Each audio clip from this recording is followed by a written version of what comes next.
আমার কাছে এসো। Come to me. Good morning to all. আশা করি প্রত্যেকে ভালো আছেন। আজও বেশ কয়েকটি সেন্টেন্স নিয়ে আলোচনা করব।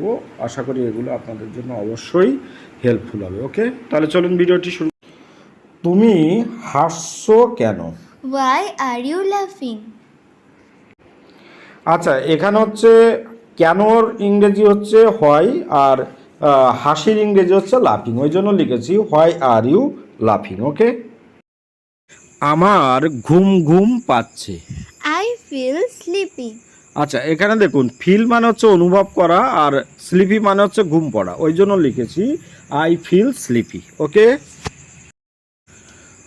সকল মানুষই মরবে। All men must die. Man মানে মানুষ, আর ডাই মানে হচ্ছে মারা যাওয়া, আর মাস্ট মানে অবশ্যই। ওই জন্য লিখেছি অল মেন বা অল ম্যান মাস্ট ডাই। ওকে, সে ক্লাসে উপস্থিত ছিল না। He was not present in the class. এখানে দেখুন প্রেজেন্ট মানে হচ্ছে উপস্থিত, যেহেতু প্রেজেন্ট ছিল না ওই জন্য লিখেছি নট প্রেজেন্ট। এই জন্য সেন্টেন্সটা লিখেছি he was not present in the class. Okay, আমার খুব ক্লান্তি লাগছে। I am feeling tired. দেখুন ফিলিং মানে হচ্ছে কি অনুভব করা, আর টায়ার্ড মানে ক্লান্ত হওয়া। ওকে, ওই জন্য লিখেছি আই অ্যাম ফিলিং টায়ার্ড। ওকে, ইংরেজি আমার দম বন্ধ হয়ে আসছে। I am feeling suffocated. আচ্ছা, ফিলিং মানে ওর অনুভব করা, আর সাফোকেটেড মানে হচ্ছে দম বন্ধ হয়ে আসা। ওই জন্য লিখেছি আই অ্যাম ফিলিং সাফোকেটেড। ওকে, কাজটি এখনই করো। Do it now. আচ্ছা, এখানে দেখুন ডু মানে হচ্ছে কোনো কাজ করা, আর নাও মানে এখন। ওই জন্য লিখেছি ডু ইট নাও। মিথ্যা বলো না। Don't tell a lie. বলো না, ওই জন্য ডোন্ট ইউজ করেছি, আর টেল মানে বলা, আর লাই মানে মিথ্যে কথা। ওই জন্য কি লিখেছি বা কি বলতে পারি, ডোন্ট টেল আ লাই। ওকে, আমি একটি সমস্যায় পড়েছি। I have got a problem.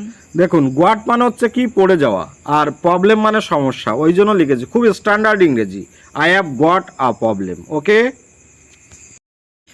তুমি কি গান পছন্দ করো?